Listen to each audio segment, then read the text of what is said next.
Hi, I'm Karen Bellimer. I'm a Canadian sexual assault lawyer, and I'm in the stream. Hi, I'm Femi Okay. And I'm Malika Bilal. Today, part 2 of our discussion on sexual abuse involving humanitarian workers. How are aid organisations, including the United Nations, addressing the problem? We asked them.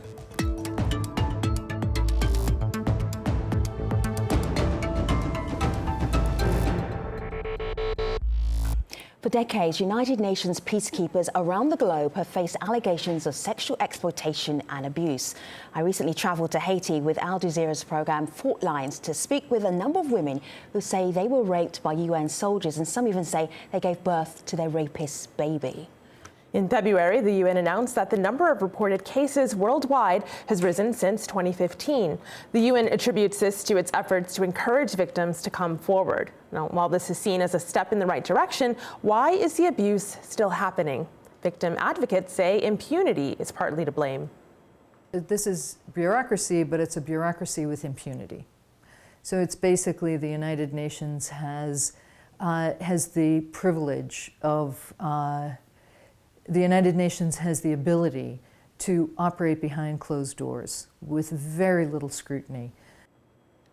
Allegations haven't only been levied against the United Nations. There have been reports of abuse documented by other humanitarian organizations. So what exactly is being done to help victims and curb attacks? Joining us from New York to discuss this, we have Christian Saunders. He's the director of the Office of the Under-Secretary General for Management at the United Nations.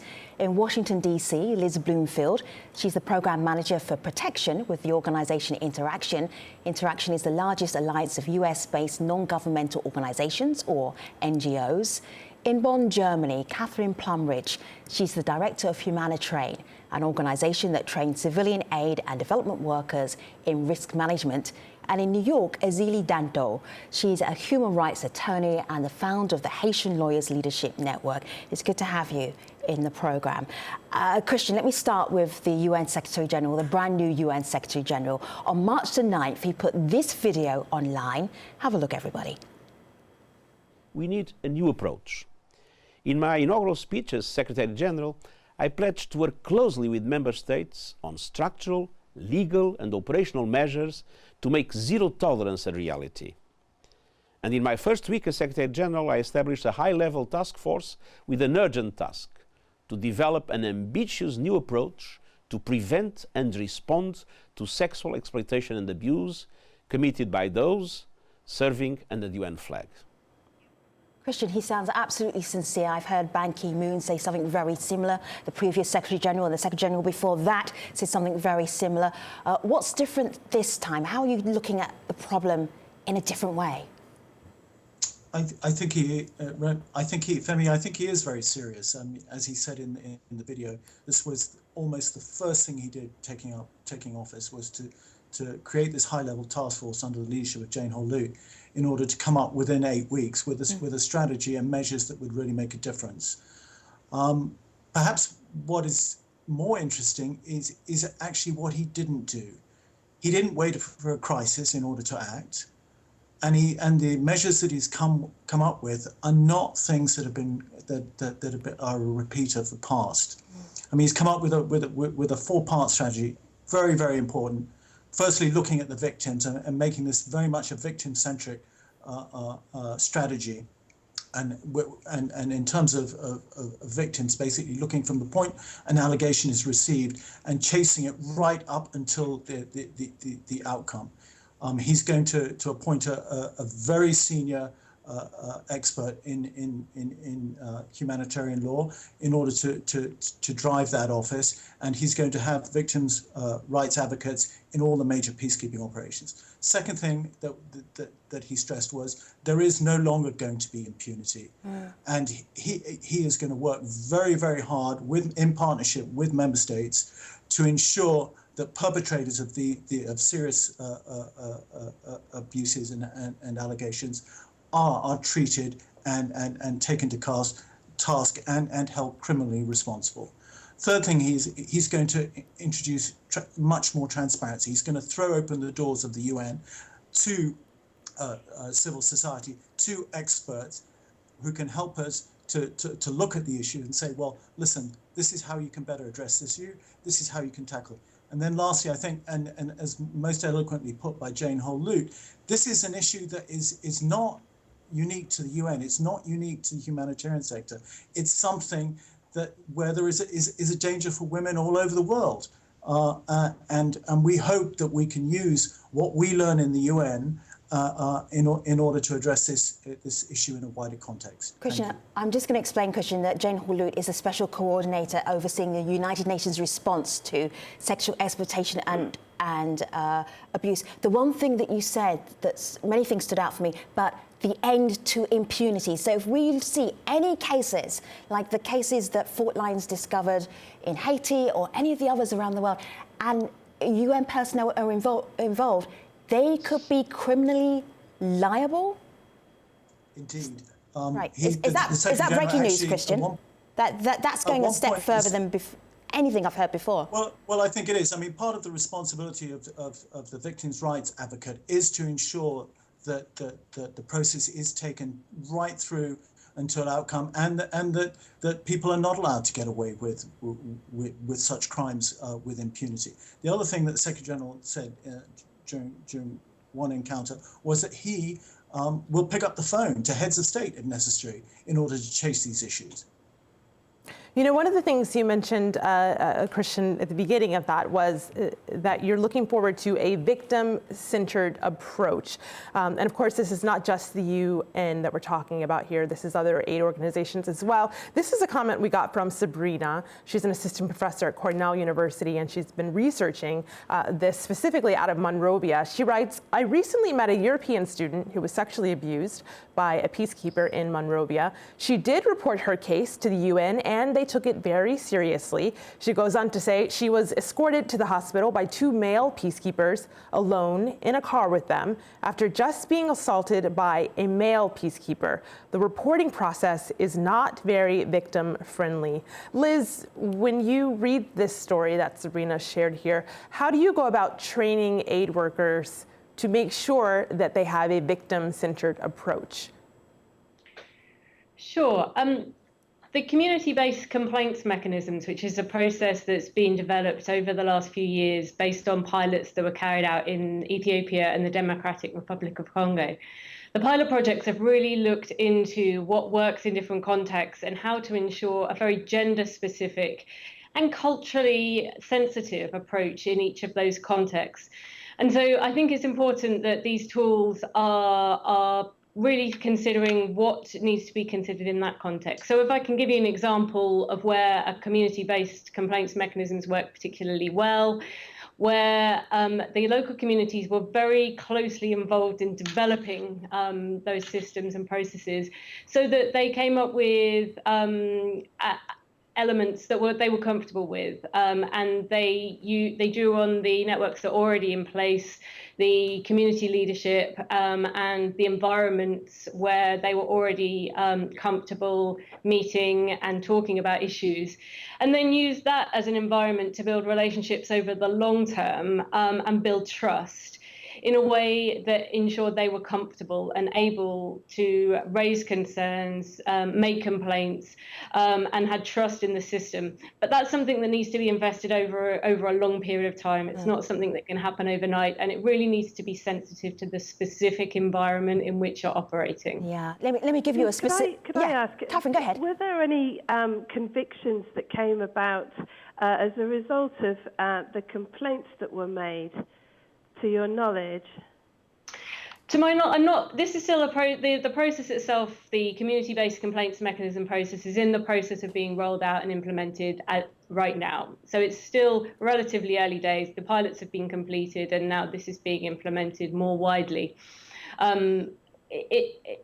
At this stage, to my knowledge, there aren't any specific cases, but I think what we've got now is a much more structured mechanism where we're working in an interagency way. So we don't have individual organizations looking only at themselves, but are holding each other accountable.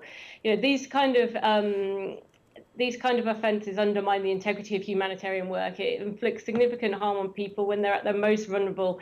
And I think we have to think about the ways we can work in an interagency way to really... All right, so Guess, I'm hearing about processes in an interagency way and communications and community, and it's development speak. I'm hearing that, and I understand because you're all coming from the development world. Let me give you a specific example, then tell me how you would treat this specific example. This is Anise.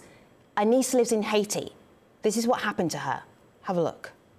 Pade, remplaquer maintenant na machine comme ça il me baisser, ça arrive fait. Moi c'est me qui était quand même toué. Bon bat que passer d'abord aller à sous moi. Voilà ça me depuis pas aucun mouvement, je suis pas d'arriver toué. Christian, new policy, new SG. What might happen differently? I know you shouldn't speak to specific cases, but take another instance like that. What would happen? I think it's difficult to, as you said, to address specific cases. I think in under the new policy, what would happen was the first thing is you need to, through community outreach programs, yes, you need to gain the trust of the local population so that when something like this happens, they will come to you. Then I think the thing to do is to secure as much evidence as quickly as possible through standard reporting and things like that, to make sure we get all the information we can to ensure that there is a successful outcome should this go through the criminal systems. So I think there is a commitment within the organization. You often hear of tone at the top. I think it very much is tone at the top in this case. The Secretary General is committed. His senior managers and senior leaders are under no illusions as to what is required of them. And I think we're putting in place the processes to be more successful, not only in preventing these horrific incidents, but also on the occasion where they might occur, to dealing with them and ensuring that those who perpetrate these are held to account. And Christian, I'd just like to pick up on a point you made there, because I think we have made really good progress in terms of establishing the policies. We talked about mechanisms a moment ago. A lot of progress has been made in recent years in those areas. And what we really need to be focusing all our efforts on collectively now is transforming that into practice. So we talk about organizations having policies, we talk about training, and there's a wide range of tools available, both online with interaction, but also organizations that provide specific training opportunities. But it's about how we transform that into a culture that makes it quite clear from the very leadership levels all the way down through an organization that kind of behavior just isn't acceptable and there will be consequences. And that transition from policies on paper into practice is what we really need to be focusing our efforts on as a community. And that needs everybody. That needs the senior level management.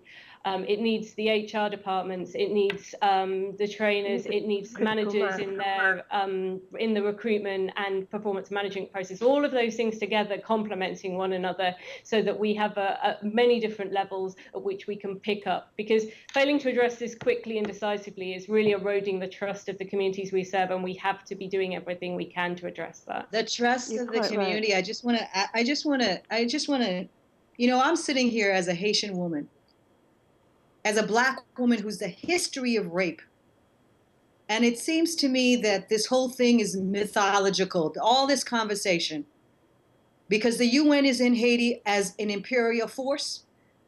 It needs, as far as we're concerned, Haitians are concerned, they're thieves, rapists, and they're there for a purpose. There's no policy, nothing that the UN can say to us that can ever at all usage the chronic problem of sexual abuse that we call genocide in Haiti.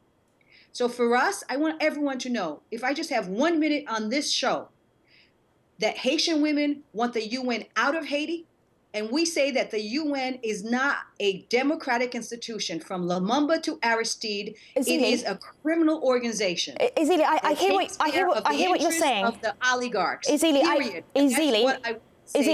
let me talk to you. I hear what you're saying. A few months ago, we did a show about Haiti, and we talked about this very issue.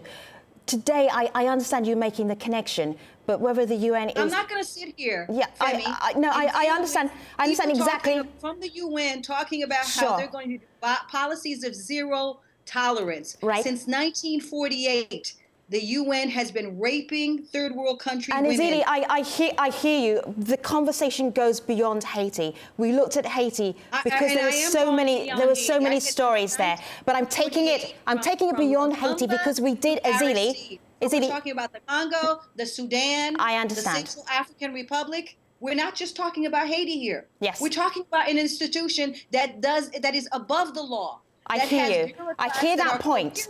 I want to get in a few more from our audience. I do hear what you're saying. Exploitation. I hear you, and I hear that point, and it's an important point to be in this conversation. Malika, where do you want to take us next? Well, someone who's watching us live on Periscope, this is Ibrahim. He says there's lots of talk, there's no action, not even a sense of care nor urgency, though, of course, from EZILI, you just heard a sense of urgency in her own voice. But I want to shift this a little bit because there's someone who wants to bring in another perspective. This is Bernice on Twitter. She says, states have exclusive disciplinary powers over their own armed forces. The UN has limited means of disciplinary action. So picking up on that point, Nabila says, peacekeepers are tried by their own home countries. And you can be certain that there will be no diligent prosecution. Christian, I want to give that over to you. You mentioned at the top of the show wanting to change the idea of impunity and perhaps immunity. What do you make of these two comments, that it's really up to those home countries to make sure that they're doing the prosecuting? How will you hold them accountable? I think that's an important issue, and I think it's something that received a lot of attention in the task force. The Secretary General is going to have a high-level meeting coupled with the General Assembly this year, and at that point in time, he hopes to enter into compacts with the different member states in order to get them to solemnize their commitment to getting rid of this issue and for addressing this issue properly. He also intends to establish a circle of leadership with those interested leaders who are willing to champion this issue around the world. So I think we recognize it's an important issue. And as I said earlier, the Secretary General is not going to be opposed to picking up the phone to a head of state and say, listen, you've let the ball drop on this issue. It needs to be taken care of. So I think I hear the concern that the UN has spoken a lot in the past, and there hasn't been that much improvement. Christian, do you think in the past that there really wasn't the, you know, when we talk about other countries, we talk about political will. Was there no will within the UN?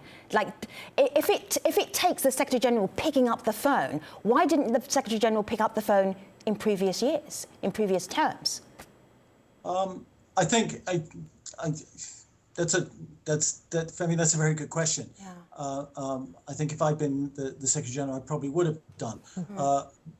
But it is now certainly very, very high on the priority list of the Secretary General. Mm. And I can't talk about the past, but right. Going forward, we will tackle the serious issue very, very seriously. EZILI, it shouldn't be down to the Secretary General picking up the phone. It should be the force commander who instills discipline and order in the ranks and makes sure that the commands are actually obeyed. So really, there's a sort of a failure on a number of levels, isn't it? But just going back to something that Liz said, and that is that you're absolutely right. We need to address this at each and every level. And that's something that the awareness has been raised. We're all more than aware of what the issue is. But now, as you've indicated, it's time for sort of concrete action, working with communities. Give me one example of concrete action, Catherine. Give us one example. I'd love to hear one, like a concrete example that you said, okay, this is working right now. This should work. What is it? Well, that's the problem, isn't it? That actually, at the moment, things aren't working. These are very much in progress.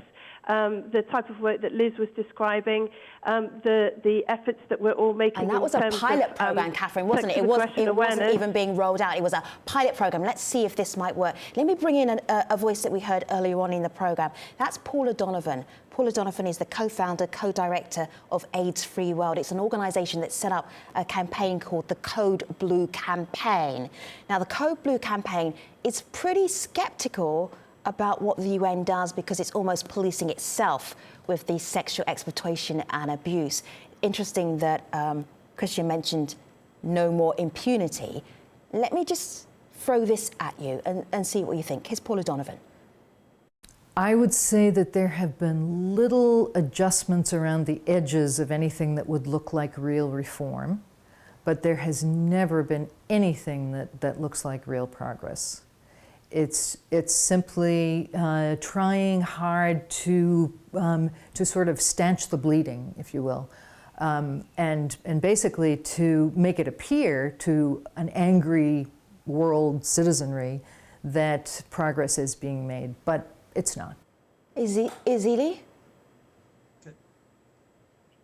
Of course it's not being made. We have Samantha Powers last year, March 2006, who expressed this actually outrage that a Canadian soldier that had impregnated a Haitian minor only got 9 days suspension. Now, she is the UN ambassador to the U.S. ambassador to the UN. The U.S. is the primary funder of the MINUSTA mission in Haiti. But yet, all she can do is express consternation. We are so sick of people expressing consternation at the UN. Christian? After it's been done. Christian? So what I'm saying is, what she could have done, what the U.S. could have done is what we're asking Donald Trump to do. Don't fund the MINUSTA mission in Haiti. Use your economic power to pressure the UN to actually use, to be by the law, to be the arbiter of the law that's supposed to be. Christian? Well, I think it's a very good point.